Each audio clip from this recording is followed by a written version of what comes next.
देखिए, उत्तर प्रदेश में कानून व्यवस्था का बुरा हाल है। उत्तर प्रदेश में कानून व्यवस्था पूरी तरह से ध्वस्त हो चुकी है। उत्तर प्रदेश में कानून व्यवस्था ने दम तोड़ दिया है। उत्तर प्रदेश में इतना भीतर घात है बीजेपी में, इतना योगी जी की कुर्सी खतरे में है और डावाडोल स्थिति है कि वो उसी को बचाने में लगे हुए हैं। उत्तर प्रदेश में फर्जी एनकाउंटरों की एक लिस्ट है, चाहे वो विकास दुबे हो, चाहे अभी वो यादव जी का हुआ, अब इस तरह की बातें। मेरा अपना मानना है कि जिस प्रदेश में एडीजी लॉ एंड ऑर्डर को दंगा होने के 48 घंटे बाद बंदूक लेके सड़क पे चलना पड़े, वहां की कानून व्यवस्था आप समझ सकते हैं। उत्तर प्रदेश में हम बार बार शांति बहाल करने की अपील कर रहे हैं। बहराइच के हालात सामान्य होने चाहिए, सामान्य होने के अलावा वो बद से बदतर होते जा रहे हैं। और ये सच है कि उत्तर प्रदेश की जो पुलिस एक रूट पर व्यवस्था नहीं कर सकी, वो एनकाउंटर करने में सबसे आगे रहती है। चप्पल पहन के करना पड़े फिर भी दौड़ के एनकाउंटर करते हैं। देखिए, भाजपा जब जब चुनाव में कमजोर होती है तो वो दंगे फसाद की राजनीति में, नफरत की राजनीति की ओर जाती है। ये यूपी को कोई भविष्य नहीं दे सकते, ना शिक्षा दे सकते हैं, ना स्कूल अस्पताल बनवा सकते हैं, ना रोजगार दे सकते हैं, ना यहाँ पर पूंजी निवेश लोगों का हो जिससे रोजगार लोगों को मिले, इंडस्ट्री नहीं लगा सकते। भारत के प्रधानमंत्री की खुद सोच है, वो यूपी में आते हैं, कहते हैं गांव-गांव में कब्रिस्तान है तो शमशान होना चाहिए। तो जिस प्रधानमंत्री की सोच शमशान बनाने की है, वो यूपी को क्या भविष्य देंगे?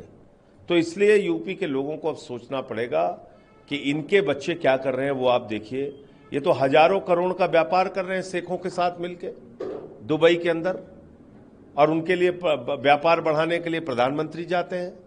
अमित शाह का लड़का जिसको बल्ला पकड़ना नहीं आता, वो बीसीसीआई का चेयरमैन बन के घूम रहा है, और हमारे लड़कों को आपने फंसा रखा है दंगे फसाद और नफरत में। तो मुझे लगता है कि ये अब यूपी की जनता को सोचना पड़ेगा कि बीजेपी की सरकार उनको कोई भविष्य नहीं दे सकती और इनका डबल इंजन फेल हो चुका है। जी, मैं फिर वही बात कर रहा हूं कि हमारी सरकार पूरी तरह से प्रतिबद्ध है कि ऐसे लोग जो देश की व्यवस्था को बिगाड़ने में जुटे हैं, आपसी सौहार्द खत्म करने में जुटे हैं, उनके ऊपर सख्त से सख्त कार्रवाई होगी। एनकाउंटर को आप सही कार्रवाई मान रहे हैं?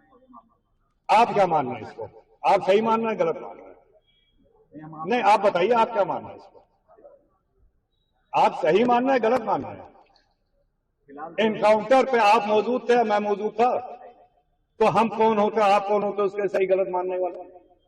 उस मौके पे परिस्थिति क्या हुई, क्या हुआ, ना आप जानते हो ना मैं जानता हूं। ये हमारी कानून व्यवस्था के लोग हैं, वो जानते हैं, ये आप उनसे बात कर लीजिए। जिस तरीके से नफरत फैलाई जा रही है, उसी को रोकने का प्रयास हम लोग कर रहे हैं। और ये नफरत की जड़ आज से नहीं, जो लोकसभा चुनाव हुई थी तब से यही लोग जातवाद को लेकर, धर्म को लेकर केवल अपने सत्ता की लालच में हर तरह की नफरत फैलाने का काम किया है। लेकिन मैं अपने देशवासियों को बधाई देता हूं कि सबको नकार के उन्होंने तीसरी बार माननीय प्रधानमंत्री, मोदी जी को प्रधानमंत्री चुना है और भारतीय जनता पार्टी की सरकार बनाई है। और जो हमारे समाज के लिए, हमारे देश को आगे बढ़ाने के लिए लोक कल्याण वाले कार्यक्रम है, वो और मजबूती से हम लोग इस पर कायम कर रहे हैं।